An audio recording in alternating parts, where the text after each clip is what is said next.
আল্লাহ রব্বুল আলামিন গোটা পৃথিবীর মানুষদেরকে জানিয়ে দেন, ওরে পৃথিবীর মানুষ, এই পৃথিবীর মধ্যে তোমরা বসবাস করতেছো, তোমাদের মাথার উপরে আসমান রয়েছে, তোমরা জমিনের উপরে বসবাস করতেছো। কথা বলেন ঠিক কিনা? আমার বাবারা, বন্ধুরা, ভাইরা, আমার আল্লাহ তাআলা বলেন, ও পৃথিবীর মানুষ, যে আসমানটা তোমরা দেখতেছো, যে জমিনের মধ্যে অবস্থান করতেছো, আমি আল্লাহ এই আসমান এবং জমিনকে তৈয়ার করেছি মুহররমের 10 তারিখ। পৃথিবীর মানুষ, শুধু তাই নয়, আমি আল্লাহ তোমাদেরকে জানাইয়া দেই, আমি আল্লাহর বড় নিদর্শনের মধ্যে আরশ আজিম একটা নিদর্শন। সুবহানাল্লাহ বলেন। আমি আল্লাহ আরশ আজিম বানিয়েছি, লৌহ বানিয়েছি, কলম বানিয়েছি, ফেরেশতা মালাইকা বানিয়েছি, জিবরাইল বানিয়েছি, ইসরাফিল বানিয়েছি, মিকাইল বানিয়েছি। এমনি করে আমি আল্লাহ পৃথিবীর মধ্যে যত প্রকার ফেরেশতা বানিয়েছি, সমস্ত ফেরেশতাদেরকে মুহররমের 10 তারিখ বানিয়েছি। কয় তারিখ? ও পৃথিবীর মানুষ, শুধু তাই নয়, তোমাদের আদি পিতা আদম আলাইহিস সালাম, এই আদম আলাইহিস সালামকেও আমি আল্লাহ মুহররমের 10 তারিখ বানিয়েছি। বাবা আমার, বন্ধুরে আমার, আমার আল্লাহ তাআলা জানিয়ে দেয়, ও পৃথিবীর মানুষ, শুধু তাই নয়, আদম আলাইহিস সালাম দুনিয়ার মধ্যে এসে কাদার পর যেই দিন আমি আল্লাহ আদমের ফরিয়াদ কবুল করলাম, ওই দিনটাকেও আমি আল্লাহ মুহররমের 10 তারিখ রেখেছি।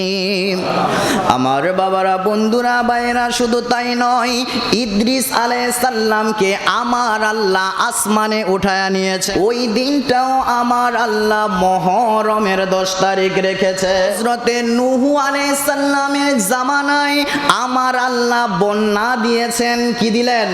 বন্যায় গোটা পৃথিবীটা ভাসিয়ে দিলেন। এই বন্যার মধ্যে দীর্ঘ 6 মাস নূহ আলাইহিস সালাম এবং তার সঙ্গের সাথীরা একটা কিস্তি অর্থাৎ নৌকার মধ্যে অবস্থান করেছেন দীর্ঘ 6 মাস। যেই দিন নূহ আলাইহিস সালামের কিস্তিটা ওই জ্যোতি পাহাড়ের মধ্যে গিয়ে ঠেকেছেন, আমার আল্লাহ বলেন, ও পৃথিবীর মানুষ, নূহ আলাইহিস সালামের কিস্তির মানুষ ছাড়া পৃথিবীর মধ্যে আর কোনো মানুষ ছিল না, মানুষ ছিল না। যেই দিন নূহ আলাইহিস সালামের কিস্তিটা জ্যোতি পাহাড়ের মধ্যে গিয়ে ঠেকেছে, ওই দিনটাও ছিল মুহররমের 10 তারিখ। সুবহানাল্লাহ বলেন। আমার বাবারা, বন্ধুরা, ভাইরা, আমরা সবাই জানি সুলাইমান নবী, সুলাইমান আলাইহিস সালামকে আমার আল্লাহ বাদশাহী দিয়েছিলেন। কি দিয়েছেন?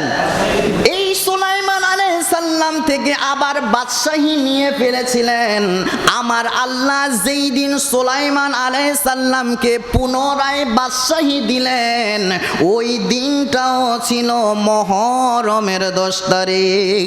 সুবহানাল্লাহ বলেন। আমার বাবারা, বন্ধুরা, ইব্রাহিম আলাইহিস সালাম, এই ইব্রাহিম আলাইহিস সালাম যিনি আমাদের জাতির পিতা, খবর রাখেন, খেয়াল রাখেন, নবীদের ইতিহাসগুলো আপনার আমার জানা দরকার। ইব্রাহিম আলাইহিস সালাম যেই দিন জন্মগ্রহণ করেছেন, ওই দিনটাও ছিল মুহররমের 10 তারিখ। সুবহানাল্লাহ বলেন। আমার বাবারা, বন্ধুরা, ভাইরা, ইব্রাহিম আলাইহিস সালাম যখন একটু বড় হলেন, বুঝ হলেন, বুঝ হবার পর যখন ইব্রাহিম আলাইহিস সালাম নমরুদের সাথে যখন মূর্তির পূজা নিয়ে, মূর্তি ভাঙা নিয়ে যখন ঝগড়া সৃষ্টি হয়ে গেল, ওই সময় নমরুদ হযরতে ইব্রাহিম আলাইহিস সালামকে যখন আগুনের কুণ্ডলীর মধ্যে ফালিয়ে দিলেন, দীর্ঘ 40 দিন পর্যন্ত ইব্রাহিম নবী ওই নমরুদের আগুনের কুণ্ডলীর মধ্যে থাকলেন। যখন আল্লাহ তাআলা ওই নমরুদের আগুনের কুণ্ডলীর মধ্যে ইব্রাহিম আলাইহিস সালামকে দীর্ঘ 40 দিন রাখার পর ওই রাজকীয় হালতে ইব্রাহিম নবীকে আগুনের কুণ্ডলী থেকে 40 দিন পর বের করেছে। করেছেন ওই দিনটাও ছিল মুহররমের 10 তারিখ। আমার বাবারা, বন্ধুরা, ভাইরা, শুধু তাই নয়, হজরতে মুসা আলাইহিস সালাম জিনাকে কালিমুল্লাহ উপাধি আমার আল্লাহ দিয়েছেন। কে দিয়েছেন? কালিমুল্লাহ মানে যার সাথে আমার আল্লাহ সরাসরি কথা বলেছেন। সুবহানাল্লাহ বলেন। সেই মুসা আলাইহিস সালামকে ফেরাউন ধাওয়া দিয়েছেন মেরে ফেলার জন্য, তার সঙ্গের সাথীদেরকে মেরে ফেলার জন্য। আমার বাবারা, বন্ধুরা, ভাইরা, ওই মুসা আলাইহিস সালাম নীল নদ যেই দিন পাড়ি দিলেন, ওই ফেরাউনের আক্রমণ থেকে যেই দিন বাঁচলেন, ওই দিনটাও ছিল মুহররমের 10 তারিখ। সুবহানাল্লাহ বলেন। আমার বাবারা, বন্ধুরা, ভাইরা, ওই ফেরাউনকে আমার আল্লাহ নীল নদের মধ্যে ডুবিয়ে মারলেন যেই তারিখ, ওই তারিখটা ছিল মুহররমের কয় তারিখ?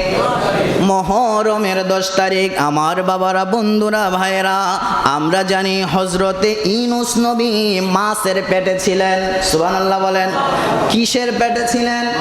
আমার বাবারা, বন্ধুরা, নদীর মধ্যে পানি, পানির নিচে আলো না অন্ধকার? আলোর নিচে, পানির নিচে অন্ধকার, মাছের পেটের নিচে আলো না অন্ধকার? আমার আল্লাহ দীর্ঘ 40 দিন দুই অন্ধকারের ভিতরে আমার আল্লাহ ইউনূস নবীকে মাছের পেটের ভিতরের মধ্যে রেখেছেন। যেই দিন ইউনূস নবী মাছের পেট থেকে মুক্ত হয়ে যখন তিনি তীরের মধ্যে অবস্থান করলেন, ওই দিনটাও ছিল মুহররমের 10 তারিখ। সুবহানাল্লাহ বলেন। আমার বাবারা, বন্ধুরা, ভাইরা, শুধু তাই নয়, দাউদ আলাইহিস সালাম, এই দাউদ আলাইহিস সালামের তওবা আমার আল্লাহ কবুল করলেন মুহররমের 10 তারিখ। সুবহানাল্লাহ বলেন।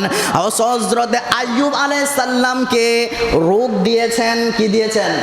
হযরতে আইয়ুব আলাইহিস সালামকে রোগ দিয়েছেন, যেই রোগের কারণে বউ পর্যন্ত, প্রাণের স্ত্রী পর্যন্ত দূরে সরে গিয়েছে। আমার বাবারা, বন্ধুরা, ভাইরা, দীর্ঘদিন রোগে আক্রান্ত হবার পর যেই দিন আইয়ুব আলাইহিস সালামকে রোগ থেকে আমার আল্লাহ মুক্তি দিয়েছেন, ওই দিনটাও ছিল মুহররমের 10 তারিখ। সুবহানাল্লাহ বলেন। আমার বাবারা, বন্ধুরা, ভাইরা, শুধু তাই নয়, আমার নবীজির 500 বছর পূর্বে একজন নবী এই দুনিয়ায় আগমন করেছেন। যেই নবী আবার পৃথিবীর মধ্যে আসবেন, ওই নবীর নাম হলো হযরতে ঈসা আলাইহিস সালাম। আমার আল্লাহ বলেন, ঈসাকে আমি আল্লাহ জন্ম দিয়েছি মুহররমের 10 তারিখ। সুবহানাল্লাহ বলেন। ও পৃথিবীর মানুষ, শুনে নাও, ঈসাকে আমি আল্লাহ মুহররমের 10 তারিখে জন্ম দিয়েছি। এই ঈসাকে আমি আল্লাহ আবার চতুর্থ আসমানে উঠিয়ে নিয়ে এসেছি। এই দিনটাও ছিল মুহররমের 10 তারিখ। বন্ধুরে আমার, বাবাজিরা রে আমার, এই যে নবীদের ইতিহাসগুলো আপনাদেরকে জানাইলাম, একটা ঘটনাও যেমন তেমন ঘটনা নয়, বড় বড় আশ্চর্যজনক ঘটনা। কথা বলেন ঠিক কিনা? বন্ধুরে আমার, আমরা যারা সাধারণ মানুষ আছি, মুহররম মাস আসলে ঈসা নবীর খবরের চিন্তা আমাদের মাথায় আসে না। মুহররম মাস আসলে নূহ নবীর কিস্তির খবর আমাদের মাথায় আসে না। মুহররম মাস আসলে আমরা চিন্তা করি এইটা হলো কারবালার মাস। কথা বলেন ঠিক কিনা? মুসলমানরা চিন্তা করে এইটা কারবালার মাস, কারবালার মাস, কারবালার মাস।